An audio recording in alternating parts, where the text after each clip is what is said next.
technique called havening. I'm wondering if anyone watching is asking, what is havening? Yeah. Well, and it's fun because we're on camera, so I can actually do a quick demo. So, I had never heard of this when I was in medicine, but there is some like pop culture because some of the Hollywood celebrities have found this to be really beneficial. So, like Justin Bieber, one of the Kardashians, like some of them have actually done articles on it. So it's entering the lexicon. People are starting to talk about it a little bit more. But when I first trained in it, I'd never heard of this. And I was a skeptic, I'll be honest. So the premise of havening is a series of techniques where you would brush different parts of your body really gently, just with your fingertips. So palm of the hand being one of the big ones. And this actually creates delta and theta waves in the brain. So we always have alpha, theta, delta, gamma, like these are normal brain waves. If we were to measure the electricity coming off the brain, all of these brain waves would be existing in a given person. When you've got predominantly gamma waves, that's a very agitated and restless brain. It's a brain that's really overthinking. It feels like anxiety when your gamma waves are predominant. Delta and theta waves are really slow and calm. They happen when we're in a deep, restful state. So, what's amazing about havening is it decreases the gamma waves and increases the delta and theta waves. So, the first step of it is just really gentle brushing across the palm. And then the other two areas of the body where they found these wave changes happen are the shoulders. So, I would say take the palm of the hand, gently brush down towards the elbow.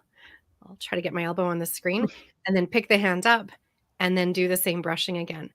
I think of this as like dogs and cats and horses, cows. Every single mammal loves to be pet. So do humans. So this is a really calming response for us. The last place is across the face. So taking a couple of fingertips and a really gentle brushing motion across the cheekbones, across the eyebrows. This one creates the most of the brainwave changes. So when I teach havening to folks, I'll teach them the physical technique and then I'll give them an embodied experience where I'll say, I want you to imagine something in the last few days that was irritating. So nothing that was traumatic, but something that just bothered you. Maybe there was somebody who cut you off in traffic. Maybe there was a long line at the grocery store. Maybe your partner didn't put their soup bowl away. Just think of something that was mildly irritating. And we're going to just notice the emotions and physical sensations that come up when you think about that event. And then we do a havening with some guided imagery. Generally, the guided imagery is a multi-sensory experience where you would imagine the smells, the tastes, the textures around you, and you would imagine a repetitive movement. So the rhythm of regulation is really important. Anything you can do on both sides of the body is also very calming. So I would invoke all of those into the experience. We would do havening for maybe 2 or 3 minutes with the guided imagery. And then I would check in with the original memory and say, okay, let's think back to this time that your partner left their dirty soup bowl out, and just notice what shows up in your body, what emotions are associated with it. And more than 9 times out of 10, people will say, oh gosh, I feel really neutral about that now. The same associations aren't showing up. So whatever was stored in the amygdala as being, well, that felt threatening. And so they store the context in the amygdalas to make it feel like something that was uncomfortable. We neutralize it. So you can actually do havening to process trauma.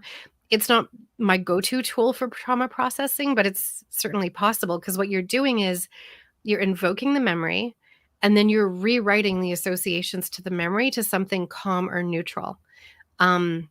It's amazing. Thank you so much for walking us through that. And as you were doing this one and saying it's most effective, I'm a little germ phobic, so especially after COVID, so I try not to touch my face.